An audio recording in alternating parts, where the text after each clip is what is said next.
Bismillahirrahmanirrahim. Assalamualaikum warahmatullahi wabarakatuh. Apa kabar teman-teman mahasiswi STI Surakarta yang semoga selalu dalam lindungan Allah Subhanahu wa taala. Pada kesempatan kali ini adalah pertemuan yang ke-12 ya, yang akan kita bahas kelanjutan tentang akhlak, yakni kita akan membahas satu bahasan tentang akhlak kepada sesama. Ya, akhlak kepada sesama. Tentu hal ini sangatlah penting bagi diri kita dalam rangka untuk bersosialisasi, bermasyarakat, berkumpul dengan teman-teman yang lainnya. Harus dimunculkan satu bentuk aturan yang tentunya ketika mengikuti aturan tersebut kita akan menjadi terhormat, terjaga kehormatan kita, disenangi orang ya, karena tingkah lakunya yang tertata, baik budi tutur katanya, dan akhlak kepada sesama ya. Diharapkan mahasiswa-mahasiswi mampu mengimplementasikan dalam kehidupan nyata, baik di kampus, rumah ataupun di masyarakat. Terbukti dari sikap dan perilaku siswa yang menyimpang dari isi materi akhlak itu sendiri, seperti melakukan perbuatan dan akhlak tercela dan hal-hal yang lain yang bertentangan dengan isi materi akhlak. Ini semua disebabkan karena kurangnya pendalaman dari isi materi itu sendiri, dan untuk itu perlu diupayakan agar lebih maksimal. Sebagaimana yang kita ketahui ya, banyak terjadi kemerosotan akhlak ya, kurang menghargai, munculnya saling menghina ya. Ini diakibatkan dari seringnya melakukan perbuatan-perbuatan yang tercela dan jauh dari akhlak yang mulia. Maka sebagai manusia yang disebutkan sebagai khalifah ya, sebagai pemimpin, maka harusnya dia menjadi contoh ya. Dalam perbuatan tentunya harus muncul ya satu bentuk akhlak yang mulia.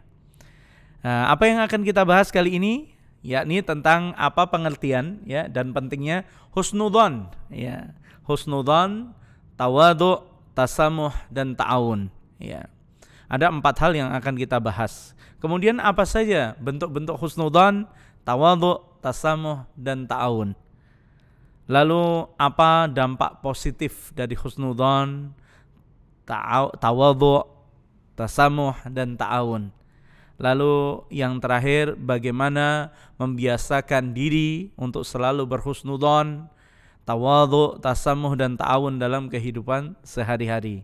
Itulah yang akan kita bahas.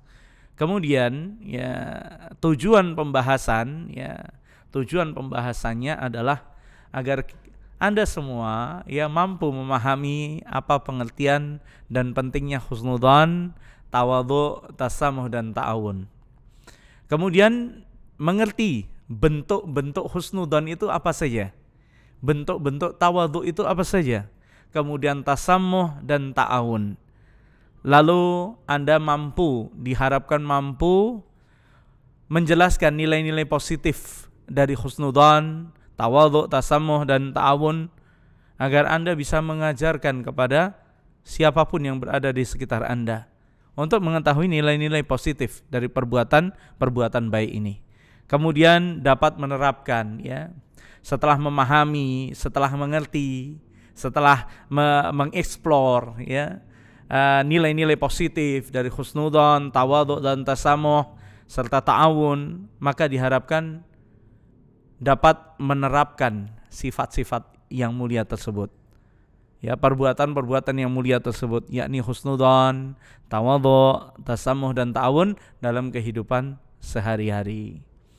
Kemudian teman-teman yang dirahmati Allah Subhanahu wa taala, yang pertama adalah husnudzon. Husnudzon ya. Husnudzon. Apa sih husnudzon itu? Ada yang paham? Ada yang tahu? Ya, betul. Akan kita bahas ini ya. Pengertian dan pentingnya husnudzon ya. Secara bahasa husnudzon berasal dari lafaz husnun yang artinya baik, dan adzannu yang artinya prasangka. Sehingga husnudzon berarti prasangka, perkiraan dan dugaan baik yang mana menurut istilah husnudzon adalah cara pandang seseorang yang membuatnya melihat sesuatu secara positif. Ya. Bagaimana menyikapi satu bencana dalam kacamata husnudzon? Oh, ternyata bencana mengingatkan kita untuk terus bersyukur kepada Allah. Ya. Ternyata maut, ya, apa yang kiranya ketika seseorang diuji dengan maut, mungkin bapaknya meninggal, ibunya, atau mungkin saudaranya, apa yang ia lakukan? Apakah ia berprasangka buruk terhadap takdir Allah, atau dia berhusnudzon kepada Allah Subhanahu wa taala? Ya, maka berpikir secara positif.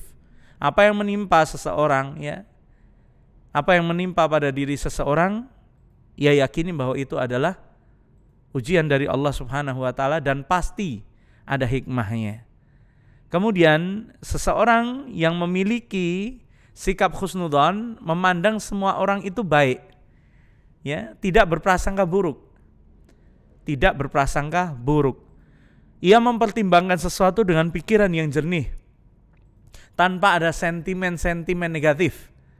Ya, dia berprasangka baik. Pikiran dan hatinya bersih dari berprasangka yang belum tentu kebenarannya. Ya, maka ini adalah akhlak seorang mukmin, ya, di mana dia dituntut untuk selalu berprasangka baik. Dan pentingnya husnudzon, ya, pentingnya husnudzon itu sendiri terhadap sesama manusia. Yang pertama adalah dalam hidupnya akan memiliki banyak teman, disukai kawan dan disegani lawan.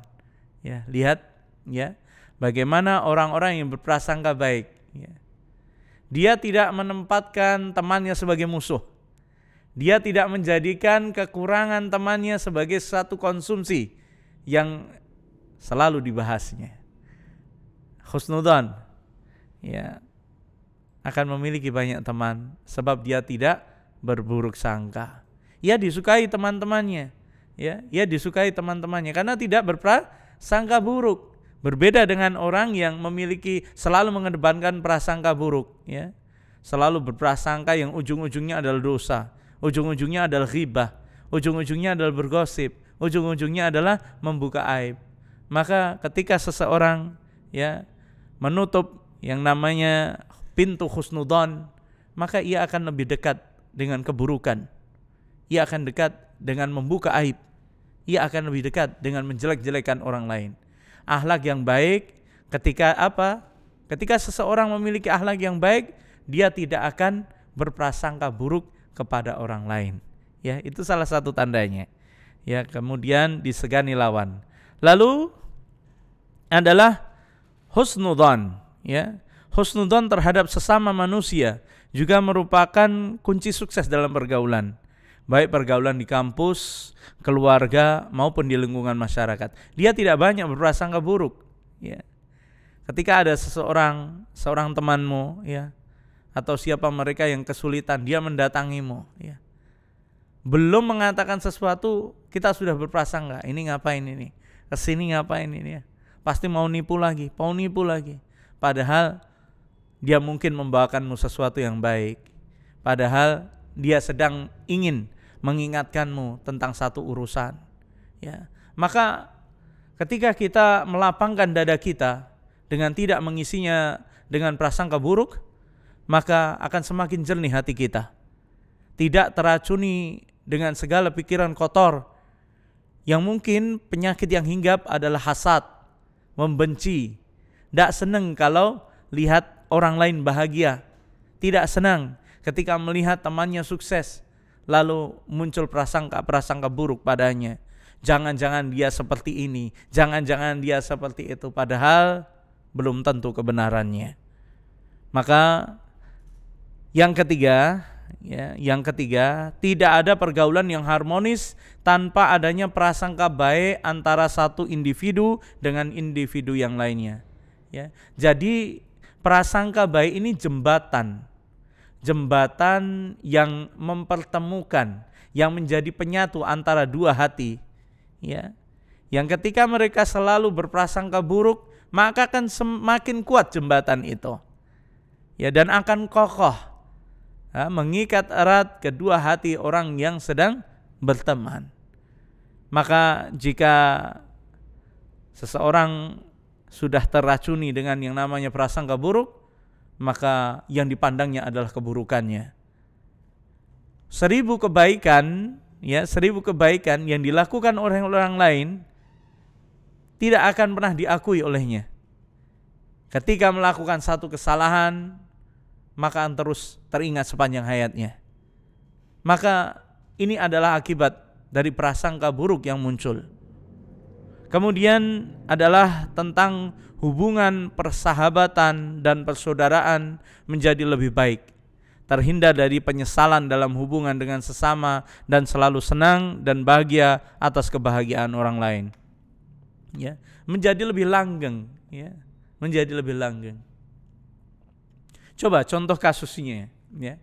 Ketika Anda memiliki janji, ya, membuat janji dengan teman Anda, ya. Kemudian temanmu mengatakan, saya nanti akan datang jam 9, ya. Saya jemput jam 9. Kita akan berangkat bersama. Oh ya sudah, saya tunggu jam 9. Kemudian ditunggu, ya. Jam 9 kok belum datang, jangan-jangan lupa dia. Ya. Qadarullah ditelepon, tidak diangkat. 9:15, kemudian 9:30, waktu terus berjalan hingga akhirnya dia berprasangka buruk. Sudah, ini pasti ditinggal. Dia pembohong, pendusta dan lain sebagainya.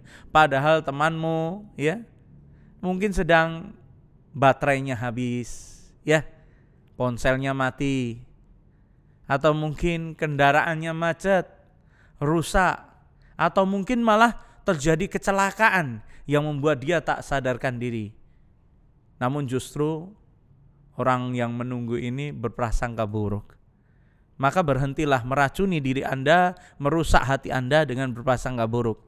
Dan ketika bersahabat selalu didasari dengan yang namanya berprasangka baik, maka akan dilanggengkan, ya, akan kuat persahabatan itu. Kemudian adalah tentang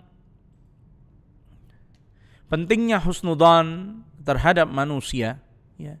Pentingnya husnudzon terhadap manusia, ya. Dalam hidupnya akan memiliki banyak teman, disukani, ya. Ini dari 4 poin ini, ya. Ini kami ambil dalam bimbingan remaja akhlak mulia, ya, Pustaka Firdaus, ya. Semoga menjadi perhatian, ya. Ini sebab pentingnya husnudzon. Kemudian adalah bentuk dan contoh husnudzon. Yang pertama, yakni tentang meyakini dengan sepenuh hati bahwa semua larangan dan perintah agama demi kebaikan manusia sendiri. Kemudian yang kedua, yakni menjauhi prasangka buruk kepada siapapun apabila tidak ada bukti. Jangan menimbulkan prasangka buruk, ya. Hati-hati. Kemudian yang ketiga, mengembangkan sikap baik dalam kehidupan bermasyarakat, ya. Bentuk dan contoh husnudzon. Kemudian yang keempat, memberi kepercayaan kepada sesama manusia tentang suatu urusan dengan kepercayaan bahwa ia dapat melaksanakan tugasnya. Berprasangka baik, ya, berprasangka baik. Jangan menghakimi seseorang dengan kata-kata kamu tidak bisa, kamu nggak bakal bisa dan lain sebagainya. Padahal belum tentu orang yang diolok-olok ini tidak bisa mengerjakan tugas tersebut, ya. Maka husnudzon, ketika Anda memberikan satu amanah kepada orang lain, maka berprasangka baiklah kepada orang itu bahwa dia akan dapat menyelesaikannya, bahwa dia akan dengan mudah melaksanakannya. Kemudian, ya, nilai-nilai positif, ya, dari husnudzon. Setiap akhlak terpuji pasti mempunyai nilai positif, ya, terutama bagi siapa? Ya, pelakunya sendiri, ya. Dan terkadang bagi orang lain. Sesuai firman Allah Subhanahu wa taala, in ahsantum li anfusikum, jika kamu berbuat baik berarti kamu berbuat baik untuk dirimu sendiri. Ingat, kebaikan yang kau lakukan akan kembali kepada dirimu, ya. Ketaatan yang kau munculkan akan kembali kepada dirimu pahalanya. Maka jangan berhenti berbuat baik. dan teruslah berprasangka yang baik. Kemudian nilai-nilai positif dari husnudzon, yang pertama, semakin dekat hubungan batin antara pelaku dan pihak lain yang diduga berbuat kebaikan. Akan semakin erat hubungan persahabatan mereka. Akan semakin erat jalinan pertemanan mereka, akan semakin kuat jalinan pekerjaan mereka, hubungan dagang dan lain sebagainya. Kemudian yang kedua, memperoleh kepercayaan dari orang-orang yang menduga dirinya telah berbuat baik. Trust, dalam kondisi apapun, ketika seseorang mendapatkan kepercayaan, diakui dia adalah orang yang amanah, maka ini satu nilai positif, nilai positif. Maka kejarlah ini, kejarlah ini. Kemudian yang ketiga, memperkuat hubungan persaudaraan, seperti itu, memperkuat hubungan persaudaraan. Oleh karena itu, berprasangka baiklah, husnudzon kepada siapapun, dalam keadaan apapun, agar hati kita ini selalu jernih dan pikiran ini jauh dari segala dugaan, syak wasangka yang kotor dan buruk adanya. Mungkin ini yang dapat kami jelaskan pada pertemuan kali ini. Silakan untuk berkomentar di Google Classroom dan kita berdiskusi tentang isi materi ini, dan semoga bermanfaat. Wassalamualaikum warahmatullahi wabarakatuh.